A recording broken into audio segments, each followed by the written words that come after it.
कि माटी में मिला दूंगा। कोर्ट आने से डर लगता है। ये न्यायालय में कानून की हत्या हुई है। कोर्ट परिसर के अंदर असलहा लेकर के अपराधी आ गया। अदालतों को बंद कर देना चाहिए। इस बार उसको नहीं पहनाया गया, उसको मारना था। ये सोची समझी रणनीति। अतीक अहमद की वाली घटना भी थी, उसमें वो लोगों को भी बीजेपी से उन लोगों की दुश्मनी थी, उसको भी मरवाया गया। लखनऊ के इतिहास में पहली बार ऐसा हुआ है कि सिविल कोर्ट में किसी पेशी पर आए हुए अपराधी की निर्मम हत्या हो जाए। नाम था संजीव महेश्वरी उर्फ जीवा, जो न्यायिक हिरासत में था और वो आया हुआ था पेशी के लिए। वहाँ पर विजय यादव नामक व्यक्ति ने वकील के वेश में आकर उसको गोली मार देता है। सवाल ये खड़ा हो रहा है कि क्या पुलिस प्रशासन सबक नहीं ले रहा है, क्योंकि इससे पहले भी प्रयागराज में पुलिस अभिरक्षा में कुछ कम उम्र के व्यक्ति आकर मीडिया बनकर उनको गोली से उड़ा देते हैं। ऐसे में पुलिस प्रशासन के ऊपर तमाम सारे सवाल ये खड़े हो रहे हैं कि ऐसी घटनाओं से प्रशासन सबक कब लेगा। लखनऊ के इतिहास में एक ऐसी पहली घटना हो गई है जो सरकार और प्रशासन को सोचने पर मजबूर कर दिया है। पेशी पे आने वाला संजीव जीवा की निर्मम हत्या कर गई है। हम आज आए हैं कोर्ट के पास ही, तमाम सारे यहाँ पे वकील बैठे हैं, इनसे समझेंगे कि आखिर ऐसी घटनाओं पर रोक कैसे लग सकेगी। सबसे पहले चलते हैं यहाँ, दिखाते हैं तमाम सारे यहाँ पे वकील बैठे हुए हैं। कैमरा पर्सन से कहेंगे कि अंदर आएँ और तमाम सारे वकीलों से बात करेंगे।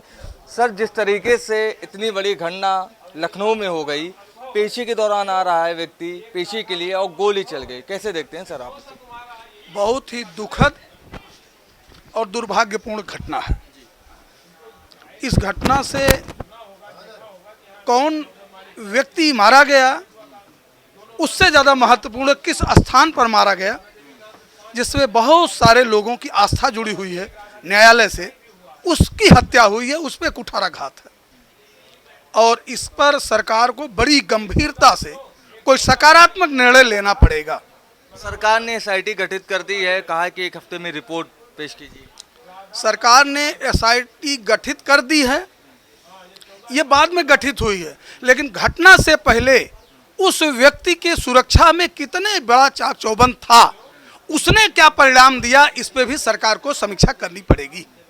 क्या मानते हैं ऐसी घटनाएं जो हो रही हैं, इससे पहले पुलिस अभिरक्षा में हत्या हो जा रही है, फिर लखनऊ के इतिहास में पहली बार ऐसा हुआ है कि कोर्ट में कोई गोली चला दे रहा है, वो भी कम उम्र का व्यक्ति था जिसने गोली चलाई है। सर देखिए, कम उम्र में था, ज़्यादा उम्र में था, हमें उस पर नहीं जाना है। हमारे न्यायालय परिसर की पवित्रता, हमारे न्यायालय की गरिमा धूमिल हुई है, इससे हम लोगों को कष्ट है और बेहद कष्ट है। और इसके लिए अगर हम सरकार को जिम्मेदार माने तो कोई दुर्भाग्य नहीं। आगे और कमेंट लेते हैं। जिस तरीके से ये घटना हुई है सर, क्या ऐसा होना चाहिए कि ऐसी घटनाएं भविष्य में घटित ना हो? ऐसी घटना भविष्य में कभी नहीं होनी चाहिए, ना ये हुई है। ये न्यायालय में कानून की हत्या हुई है। हम लोग फिल्मों में देखते थे अंधा कानून, तो ये अंधा कानून है। पूरी तरह से सरकार इस पे फेल है। पुलिस व्यवस्था जो उसकी सुरक्षा में लगी हुई थी, कोई भी पुलिसकर्मी, कोई भी उसका जो है बचाव में कार्य नहीं किया है। ये सोची समझी रणनीति के तहत उसकी हत्या हुई है। उसकी हत्या के साथ साथ न्यायालय की भी हत्या हुई है, उसके परिसर में हुई है, जज साहब के सामने हुई है, उनके कोर्ट रूम में हुई है। तो पूरी जिम्मेदारी सरकार की है और सरकार पूरी तरह से विफल है। पूरे प्रदेश में जंगल राज कायम है।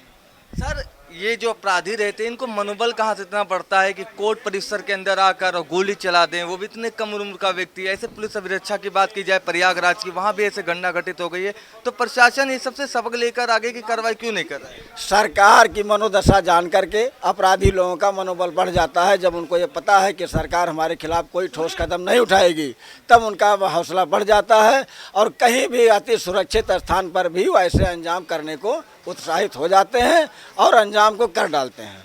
उसी का परिणाम है कि न्यायालय परिसर के अंदर इतनी सुरक्षा होने के बावजूद न्यायालय के सामने उन्होंने उसकी गोली मारकर हत्या कर दिया। वो एक अपराधी था, वो अलग था, लेकिन जो कानून की हत्या हुई है उसके सामने उसकी हत्या की गई है।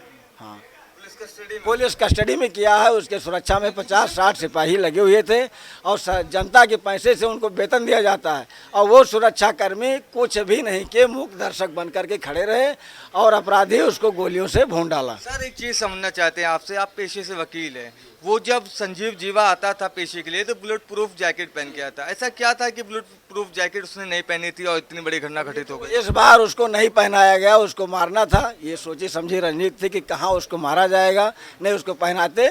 और पहनाना ये उनकी जिम्मेदारी है, पुलिस वालों की, जो सुरक्षा व्यवस्था में लाते हैं सारी जिम्मेदारी उनकी है। उनको जो है क्यों नहीं पहनाया गया? जब उनके नाम से अलर्ट है कि इनको जो है बुलेट प्रूफ जाएगी, इतने सुरक्षा कर्मी जाएंगे, इसके साथ में इसकी पेशी कराई जाएगी, तो ये लापरवाही पूरी पुलिस प्रशासन की है। उनकी लापरवाही का परिणाम ये हुआ कि उसकी हत्या हुई है। और आगे भी कमेंट लेते हैं। सर, ये जो घटना घटित हुई है लखनऊ में, पहले आप अपना नाम बता दीजिए। सुभाष चंद्र। तो ये जो घटना घटित हुई है अपने आप में बहुत ही सोचने के लिए ये घटनाएं हैं, क्योंकि प्रशासन तमाम सारे से घटनाएं से सबक नहीं लेता। आए दिन से घटनाएं घटित हो जाती हैं। क्या सोचते हैं सर आप? ये बड़ी ही निंदनीय घटना रही है।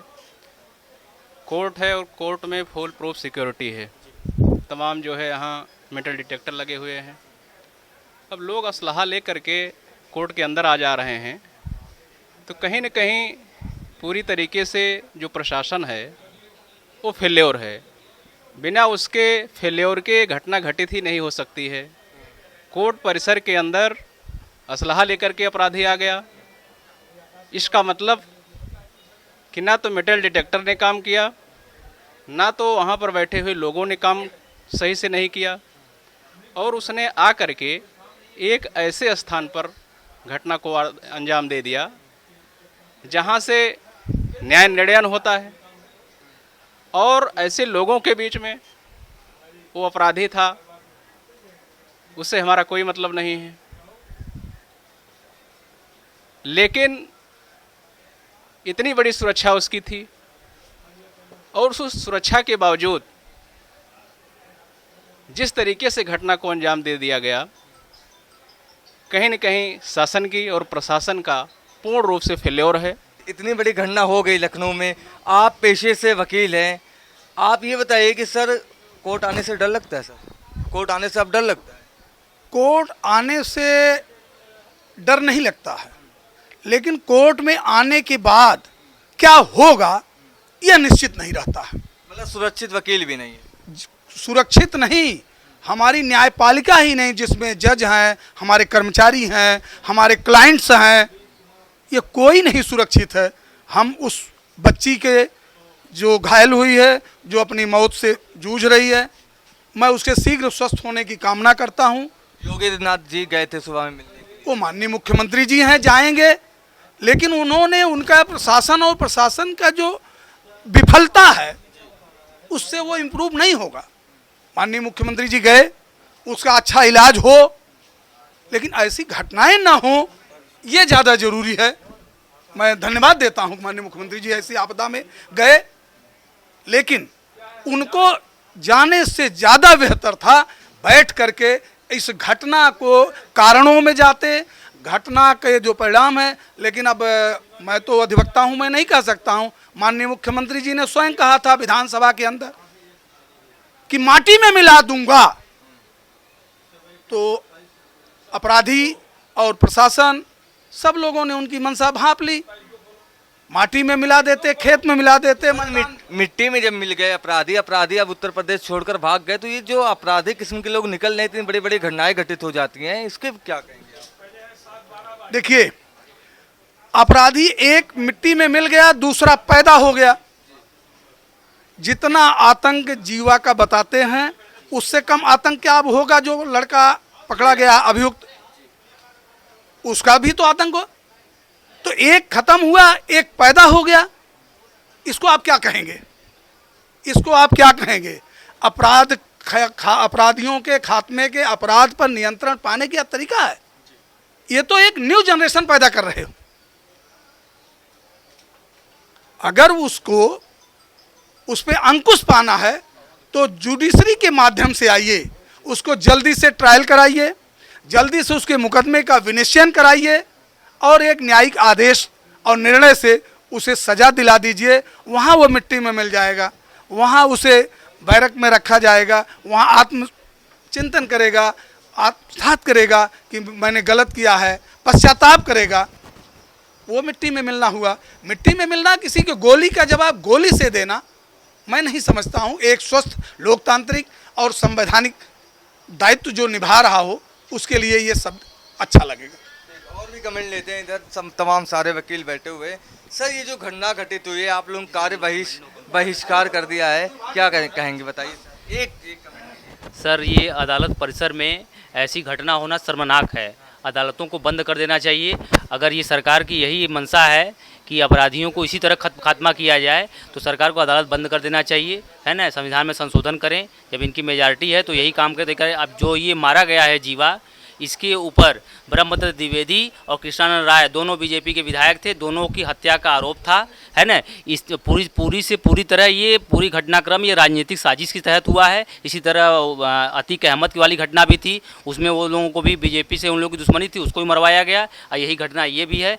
इसमें आम जनता के जो जनमानस को जो नुकसान हुआ है, उसकी भरपाई मुख्यमंत्री जी कैसे करेंगे, ये बताएं हमें। कोर्ट परिसर में इतनी बड़ी घटना घटित हो जाती है, पेशे से आप वकील हैं सर, क्या कुछ कहेंगे। कोर्ट परिसर में ये घटना बहुत शर्मसार करने वाली है। न्यायपालिका में इस तरह की घटना, किसी को कोर्ट परिसर में आ करके एक अपराधी को दूसरा अपराधी जो मार रहा है वो भी अपराधी हो गया, और कोर्ट परिसर के अंदर जज साहब के सामने मारना, ये बहुत बड़ा अपराध है, बहुत बड़ा अपराध है, और न्यायपालिका को बहुत क्षति पहुंची। लखनऊ में हुए संजीव जीवी का जो हत्याकांड का मामला सामने आया है, वो हैरान और परेशान कर देने वाला है, क्योंकि कोर्ट परिसर में इस तरीके की निर्मम हत्या हो जाती है। ये सबसे बड़ा सवाल खड़ा होता है, क्योंकि जहां एक तरफ मुख्यमंत्री योगी आदित्यनाथ अपराधी और माफियाओं पर नकेल कस रहे हैं, तो दूसरी तरफ कोर्ट परिसर में या फिर पुलिस अभिरक्षा में ऐसी घटनाएं होती है, जिसको लेकर तमाम सारे विपक्ष भी सरकार पर सवाल या निशान खड़ा कर रहे हैं। अपराधी कोई भी हो, उसको सजा दिलाने का काम कोर्ट यानी जज करता है। ऐसे कोर्ट परिसर में जिस तरीके से एक कम उम्र का व्यक्ति आता है, वकील की वेशभूषा में आता है और गोली मारकर अपराधी को ढेर कर देता है, ये सबसे बड़ा सवाल है पुलिस प्रशासन पर और सरकार पर कि आखिर ऐसी घटनाएं आने वाले दिनों में क्या कुछ कहेंगी और कैसी तस्वीर उत्तर प्रदेश की पेश होगी। लखनऊ सिविल कोर्ट में हुए संजीव महेश्वरी उर्फ जीवा के हत्याकांड के बाद तमाम सारे सवाल खड़े हो रहे हैं। न्यायिक हिरासत में आए संजीव जीवा को एक कम उम्र का व्यक्ति आकर गोली मार देता है। उसके बाद तमाम सारे सवाल पुलिस प्रशासन के ऊपर खड़े हो जाते हैं। अपराधी को सजा दिलाने का काम कोर्ट करती है, और कोर्ट में जब कोई अपनी सुरक्षा को लेकर तमाम सारे दावे करते हैं और उनको सुरक्षा मुहैया कराई जाती है, तो इस सुरक्षा में इतनी बड़ी सेंध कहां से लग जाती है। पुलिस प्रशासन पे ये बड़ा सवाल खड़ा होता है।